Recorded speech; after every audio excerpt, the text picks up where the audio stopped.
Well, I took the weekend off, but now it's time to get back to work and continue to make preparations for the new Say-Mak hammer. I've already dug out this section between the other two concrete pours in preparation for concrete, but I still need to get rid of the old concrete in this area where the Little Giant power hammer used to sit. Now, I thought that this had been a 12-inch pour and it was going to be a whole lot of work to jackhammer out. It's still going to be a whole lot of work, but not as bad. It turns out, since I've got this dug out here, I can now measure this. It's only 8 inches deep. So it's 30% smaller than I thought it was going to be. That'll make my life a little bit easier. And now that I've got this dug out, my next job is going to be to mark this saw as deep as I can with my 14-inch concrete saw, and then go to town, rent a jackhammer, and see if I can get the rest of this out of here. There have been quite a few questions about what the proper foundation size is for a power hammer. And while there are recommendations out there, it's also sometimes a little bit vague. And the reason it's vague is because a lot of people with a lot of experience don't follow those recommendations.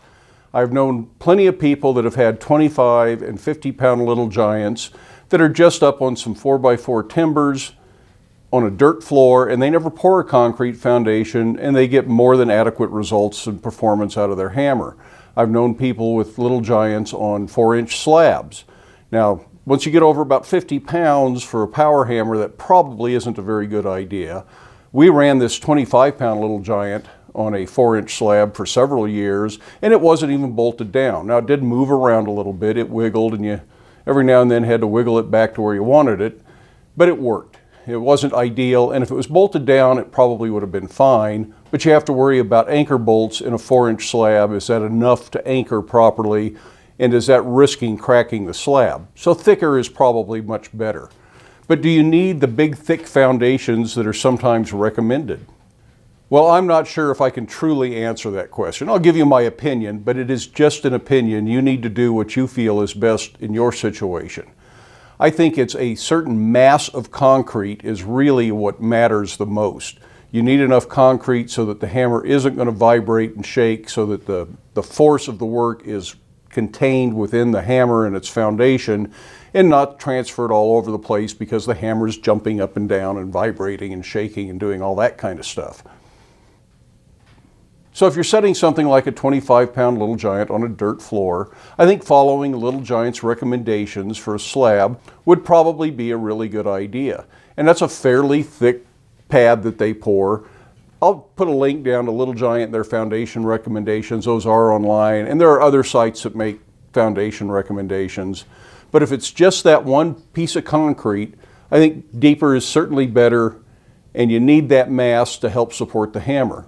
On the other hand, if you have a 6 or an 8-inch slab that covers the entire floor of your shop, cutting out a hole for the power hammer and then going to that 20, 22 inches deep, whatever their recommendation is, might be a bit of overkill for a small hammer. It never hurts to follow the manufacturer's guidelines. Concrete isn't that expensive, and you may regret skimping, but you'll probably never regret putting a little extra in. So take that into account if you're planning a foundation. For this hammer, I'm going to go right by the manufacturer's recommendations. And if you have an owner's manual, that's the first place to look. And I can look in here and I can find the concrete foundation recommendations for the SPH60, which is the hammer I'm buying. Now this is a little bit different because this recommendation is if you are going to pour a concrete pad and base for the hammer. The hammer can't sit right on the floor. It needs some sort of a base.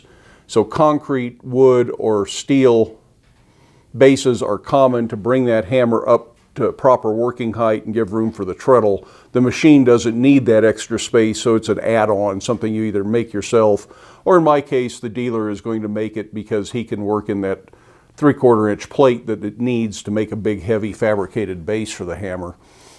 So these recommendations include a poured concrete base for the hammer to actually sit on that's above floor level. But it also shows the pad below floor level, and that's the dimensions I'm going to use. This is all in millimeters. since I don't think well in metric, I'll convert all that to inches, and then I will round it up just a little bit. This recommends a pad of 500 millimeters deep, which is a little less than 20 inches, so I'll go 20. It recommends 750 millimeters wide, which is a little bit under 30 inches, so I'm going to go 30 inches wide. And it recommends 2,400 millimeters long, which is about 95 inches, so I'll probably go to 96, make it an even 8 feet. Easy to figure, easier to do any math I need to do for calculating concrete. And that will be more than a sufficient base. Now, talking to Helmut, the dealer for these hammers, he says a lot of people just put them on a 6-inch base. They just put that steel base that he fabricates, they put some plywood under it to cushion it from the concrete so you don't chip and crack concrete so easy. And then they bolt it to the slab they have in their shop. Most industrial spaces have at least a 6-inch slab, and that seems to be more than sufficient for most of these. But I want to also isolate this slab from the rest of the shop so it doesn't vibrate tools off the wall. The bull hammer used to shake stuff off the shelf below the fly press, and I had to pick those tools up on a regular basis. I had a little shelf on the far end of the shop that it would rattle and stuff would fall off, so I had to put a little rail up around the shelf so stuff didn't rattle off of it. And that's because I didn't isolate the foundation for it. It was plenty thick enough, but it was continuous from one end of the building to the other for all of the tools to sit on. So this one will be isolated. I'll put a piece of fiberboard of some sort.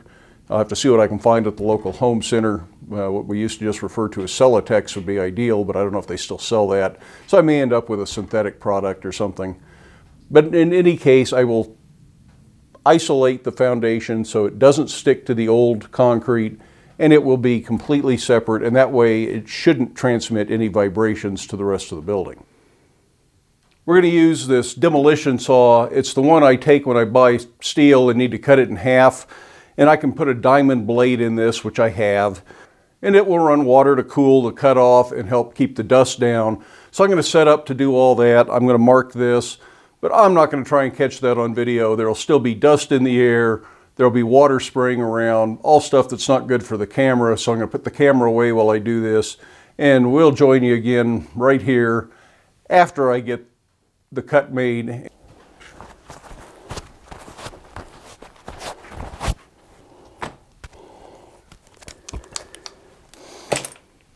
Well, that was a mess, but it didn't take too long. I was able to get both cuts on both sides and to make a couple of extra cuts, and it only took about a half an hour. But I think I've run my barrel of water completely dry, and since I don't have another water source down here, that's where I'll quit and go rent a jackhammer and hope that I get the rest of this out without too much trouble. Well, I'm back from town. Now it's time to get the jackhammer set up and start with that part of the project. Did I mention that saw was going to splatter and spray water and concrete filth everywhere? This is clear the other side of the shop from where I was working, and it's all over the hood. So I'm glad I turned the camera off for that part of the project.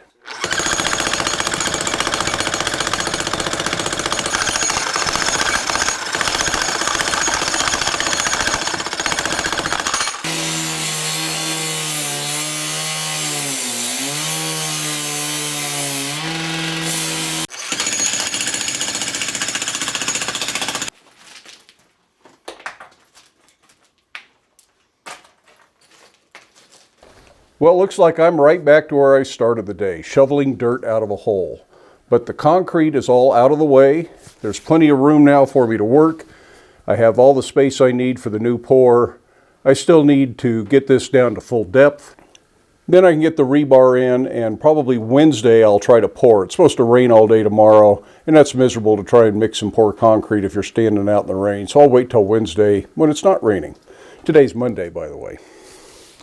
Anyways, I hope for those of you who are following along with the preparations for the new power hammer, hope you found that interesting. Give it a thumbs up. Love it if you hit that subscribe button. But then make time in your day to get out in your shop, make something. Hopefully it won't be as big a mess as I've made today. But do it safely. Wear your safety glasses. We'll see you for the next one.